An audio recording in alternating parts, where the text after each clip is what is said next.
Hello everybody, welcome back to Max Views, and I wasn't going to do a video on this until maybe the end of the series, but I decided I have to do a mid-season review of Obi Wan Kenobi, because this has got to be the most frustrating show that I have seen in a very long time. So let's get talking about it.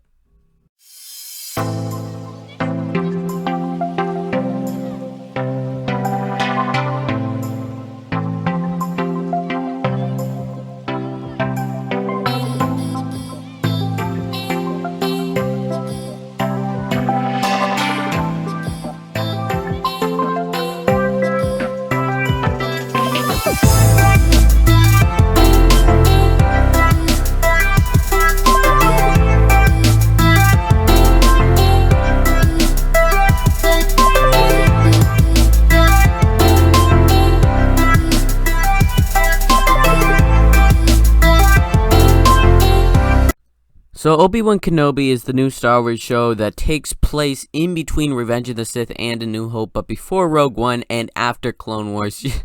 It's pretty in the middle of the Star Wars mythology. It takes place on Tatooine mostly, and then we're following Obi Wan Kenobi as he's trying to save Princess Leia while Anakin Skywalker / Darth Vader and the Inquisitors hunt for him.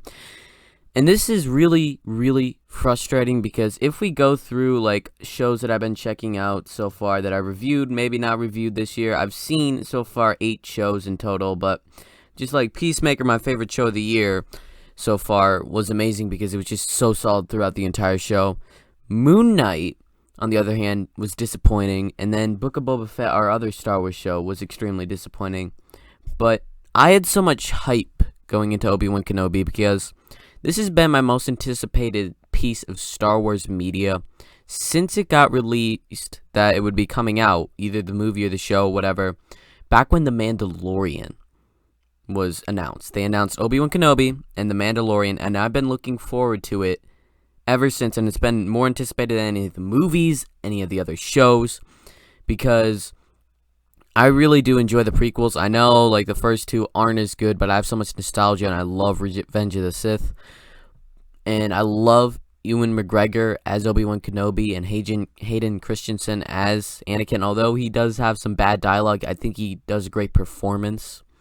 And it was so great that we'd be going back here, following these characters, even though it is on Tatooine, and even though it's just gonna be like, nobody could really die, like Darth Vader, Obi-Wan Kenobi. They're not going to die, but we get to see them again, and I was really anticipating it. So I didn't get to check it out until just like 2 days ago, and that was because I've been watching Stranger Things Season 4, Harry Potter, and Jurassic Park movies, all for, I'm going to be going away in a couple of weeks, so I am getting videos recorded, and then of course my favorite movie from each year from the past 50 years video. Just so much was going on, and I finally checked it out with my dad, and it was pretty disappointing. The first 2 episodes I watched in one day, and then I was like, so I like the basic concept of Obi-Wan Kenobi versus Darth Vader. Like, every single poster, it's Obi-Wan Kenobi versus Darth Vader. That's all they've been teasing, this big epic finale where it's going to be the final episode. It's going to just be so awesome. And I was going to do a review whenever episode 4 came out and review them all, but I just got to do it now because I'm just so frustrated by it, because I love Star Wars. And like Moon Knight, do I really care about Moon Knight, like Oscar Isaac, too much? It was trying to get me invested in him, but this is his first appearance. The Book of Boba Fett, it had The Mandalorian in it, which I care about, but Boba Fett, they didn't make me care about. Right out of the gate in Obi-Wan Kenobi, I immediately care about Darth Vader. He's the best villain ever. Seriously, in my opinion, he's the best villain. And then Obi-Wan Kenobi, I immediately care about him. And I immediately care about Luke and where this is going. And so you have that nostalgia, which for fans, you could either make me really love this even more and love these characters even more, or you could disappoint me and ruin the characters that I love.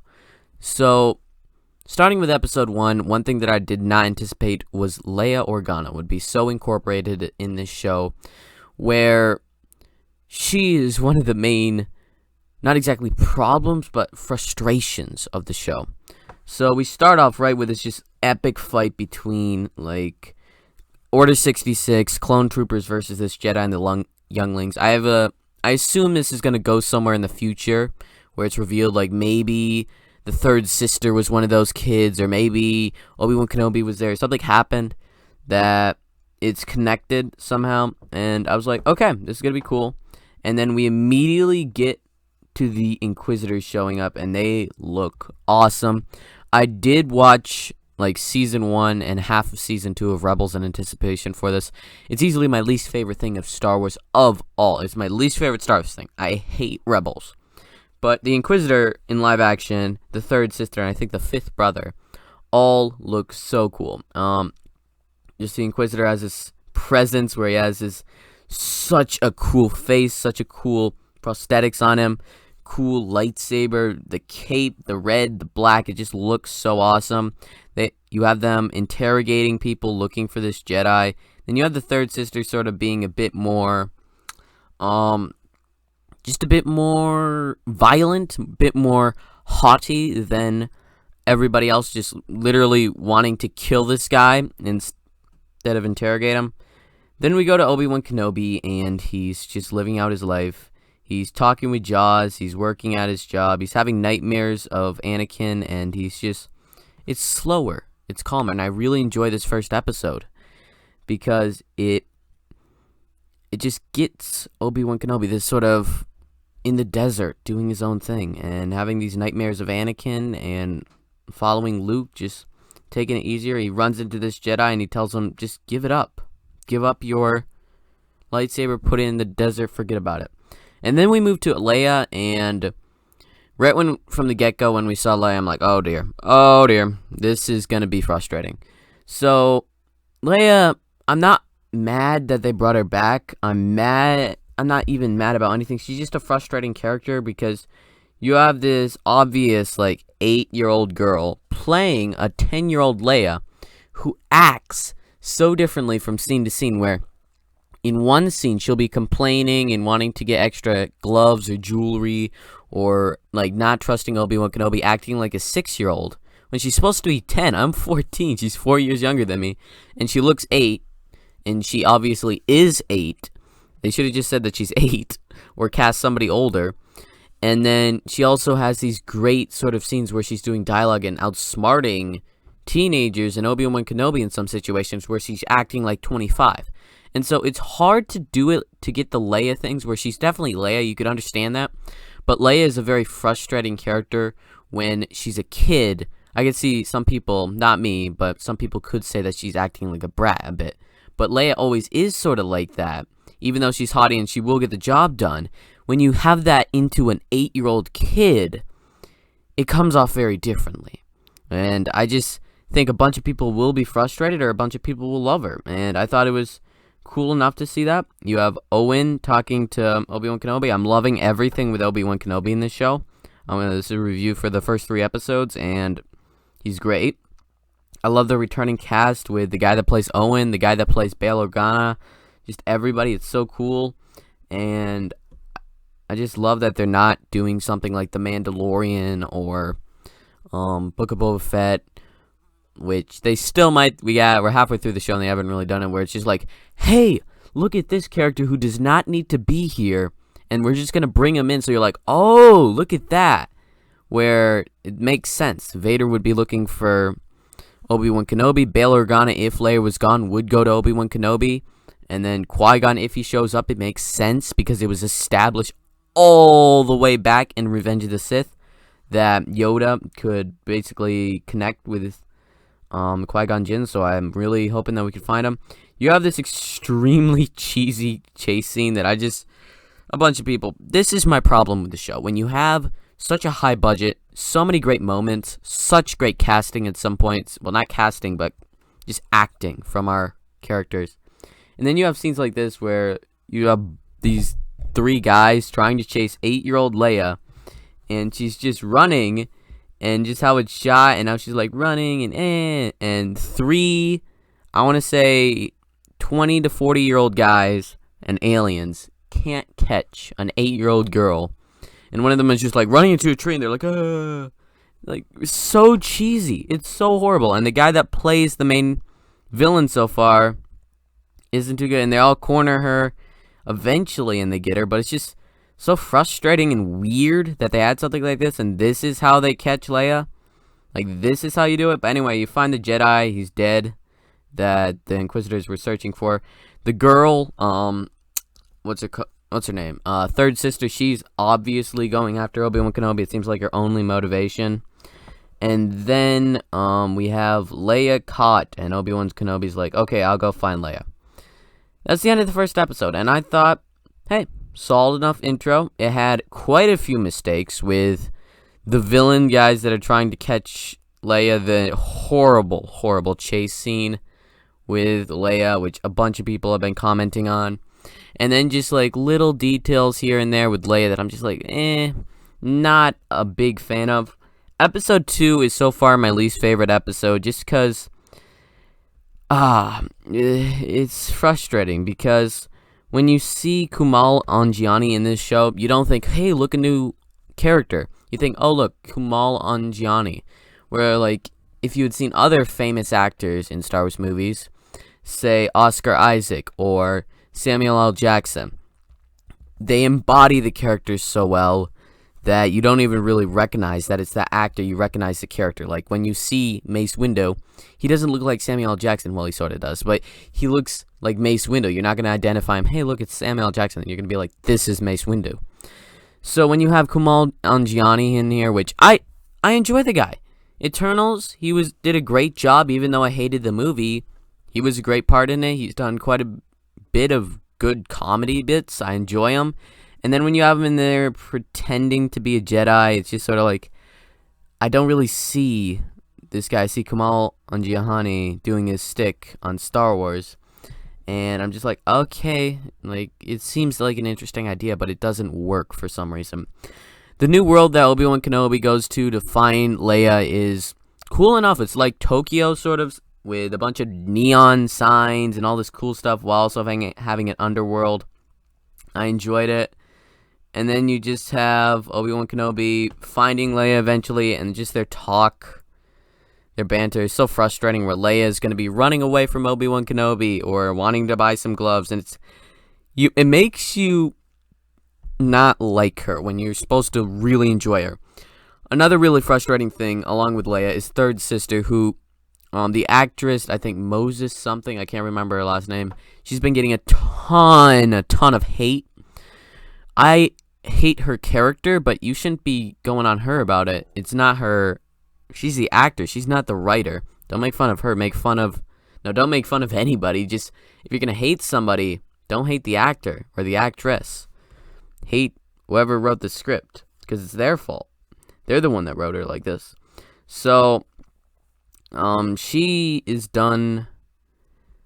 She's just very frustrating. I don't know if it's a miscast with her, or she's just doesn't work, because I do not buy into her motivation. Well, I don't buy into anything with her. Just her haughtiness, her line delivery, a bunch of the things.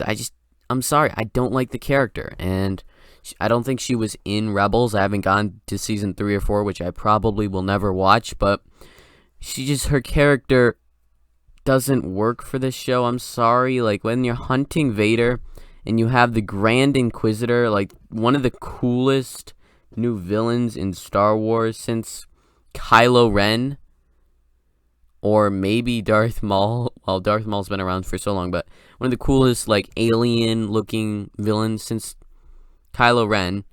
Cool, looks so cool, is so great. And then you're just gonna kill him off by the end of the episode by this person who you don't care about as much. She wasn't even in the show, which they don't have to be in the show for me to enjoy them, but she's just, I don't care about third sister at all in this show. And what I want to happen is either Vader, the Grand Inquisitor, to return and just kill her. I just feel like that's what I want to happen. It's another just frustrating thing, wherever we go to her, I don't care. I seriously don't care. Grand Inquisitor, fifth brother, they're all cool, and I enjoy their sort of characters. She just is so frustrating. Same with Leia, where they're just really frustrating. So they're locking it down. Obi-Wan Kenobi's just having his talks with Leia, and third sister's coming. She's trying to get Obi-Wan uses the Force, saves Leia, and Eventually, Kumail Nanjiani is just like, hey, man, I'm going to give you this thing and you can get away from here. And he's like, okay. Obi Wan Kenobi's like, yeah, okay. And so he has this talk with Leia, and third sister reveals, hey, Anakin's alive. And Obi-Wan Kenobi's like freaked out, and Ewan McGregor is smashing it in this role. His stuff is so well done. I love his character. I love Obi-Wan Kenobi, played by Ewan McGregor. He just does such an amazing job. And then you have third sister kill the Grand Inquisitor. And the continuity, everything with Star Wars, this doesn't line up. Nobody could die, everybody's saying. Grand Inquisitor dies. I enjoy that they did that, but I don't enjoy how she killed him. How third sister's like, oh no, third sister's the threat, even though Darth Vader is actually the threat. I just don't care about third sister. I care about the Grand Inquisitor. I feel bad that he's gone. I like that there's this sense where, hey, they sort of ruined Rebels now for everybody. Because I hate Rebels. I'm fine with them ruining Rebels, but just how they do some stuff here, I bet you 100%, almost 100%, that I'll give you a 20-80. I think there's an 80% chance that the Grand Inquisitor will return or be revealed in some other show that he's alive. And so we have it revealed, Darth Vader, and we have him breathing, and end of the episode. So this is my least favorite episode so far, just because it's a frustrating episode with everything that they did. I'm just like, really? But speaking of an even more frustrating episode, it's more frustrating. I'm just going to say, episode 3 is so frustrating because I just love episode 3 so much. There's so many things in this episode that I absolutely love, but I think it also makes the most mistakes. Well, not the most mistakes, but it makes the same mistakes, some different things. Every single episode has its flaws. But I love some stuff in this episode. I love seeing Darth Vader just here and being just this terrifying threat. You have Darth Vader suit up.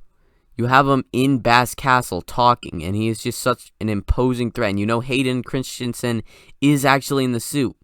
And it's so awesome. And then you have Leia and Obi-Wan Kenobi go to this desolate planet that is, in all of Star Wars, you go to basically the most boring planet I have ever seen, other than Tatooine. Tatooine by itself, I think it has this thing where you have sand and stuff. Now it's just like, you're gonna go to some random hill place with some little bit of grass. It's just, there's nothing there, and it's so frustrating. Like, that's what you're doing.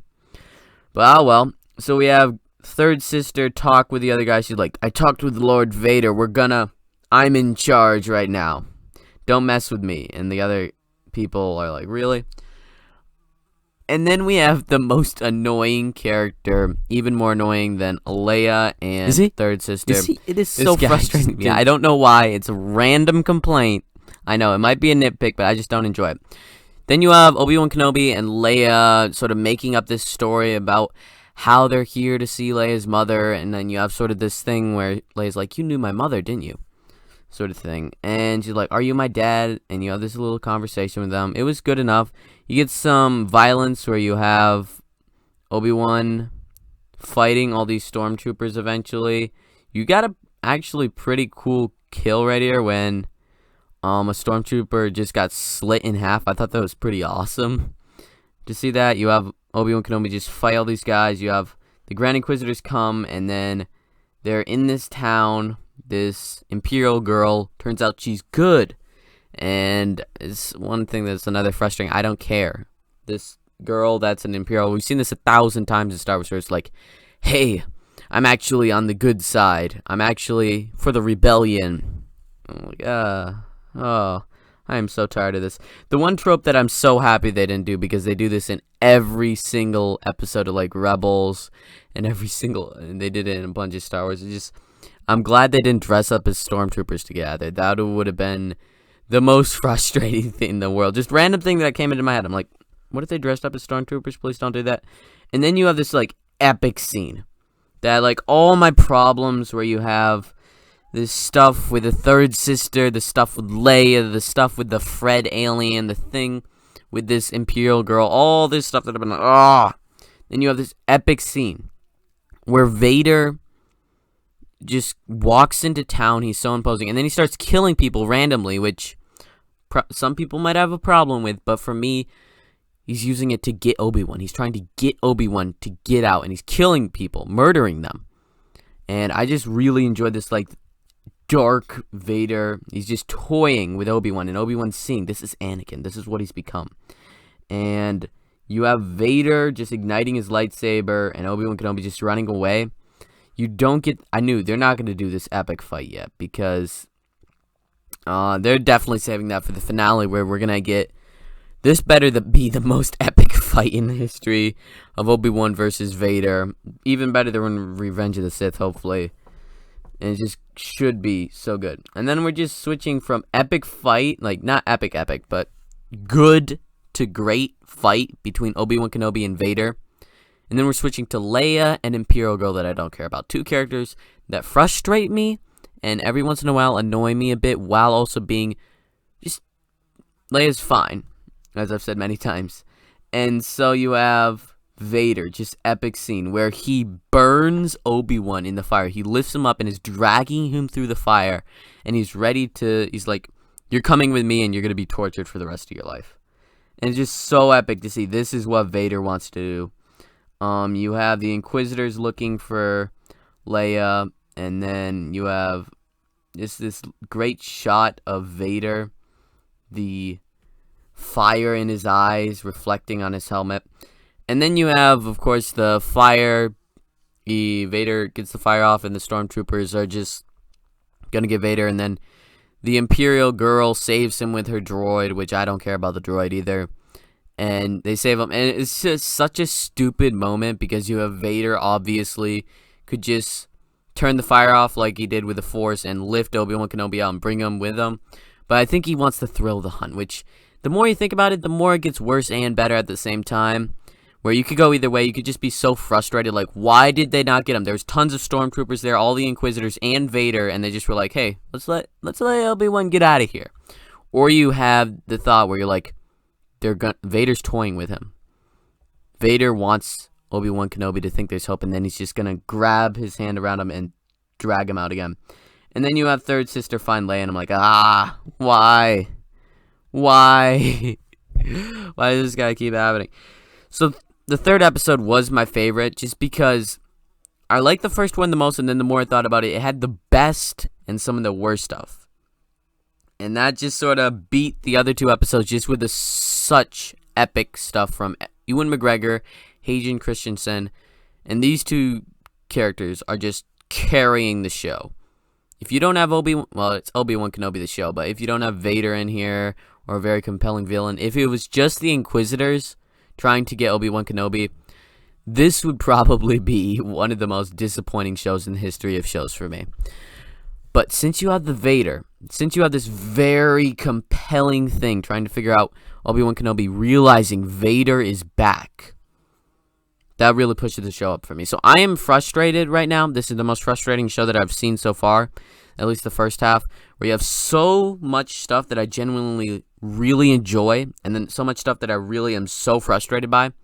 The chase scene, Leia, just the third sister as a whole. Killing off the Grand Inquisitor isn't a bad thing, but killing him off with the third sister, this character that I don't care about, is frustrating. The chase scene, obviously, and then Vader not getting Obi-Wan Kenobi is, I'm going to put it on the frustrating tier, although I really do enjoy it. Sort of. And then you have the Imperial girl, the robot, all this other stuff, random characters that I do not care about. And then you have the amazing stuff with Obi-Wan Kenobi and Vader. You have some great returning characters with Bail Organa, and just seeing everybody together again. And I'm just really happy that the show actually happened, even though it might turn out to be a disappointment. I'm happy that they're sort of trying to redeem the prequels, where they are underrated. I think a bunch of people are returning and saying the prequels are actually pretty good. And I would say that the prequels are better than the sequels for Star Wars. But we'll see where this goes in the final 3 episodes. I'm not going to give this this show scores so far. Right now I'm leaning in the 7.5 range, and I'm sort of pushing towards 7. I'm leaning down instead of up. We'll see where this goes. This show, no matter what they do, it's going to be better than Book of Boba Fett. Hopefully, I'm just going to say that, because if they could crash the show just like they did with Book of Boba Fett. We'll see. But so far, a bunch of tiny mistakes and frustrating things that make this show so frustrating. I'm not going to give it a score. Leave your comments down below. I want to know, what are you thinking? I know a bunch of people absolutely are loving this show, eating it up, and just want more.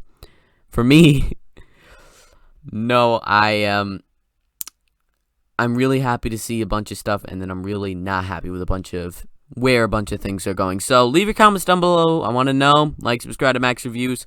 I will do a season finale review where I'm just going to review the entire season as a whole, because I'm going to be gone away for a couple of weeks. So I got a bunch of stuff scheduled. Thanks for watching. Braden out.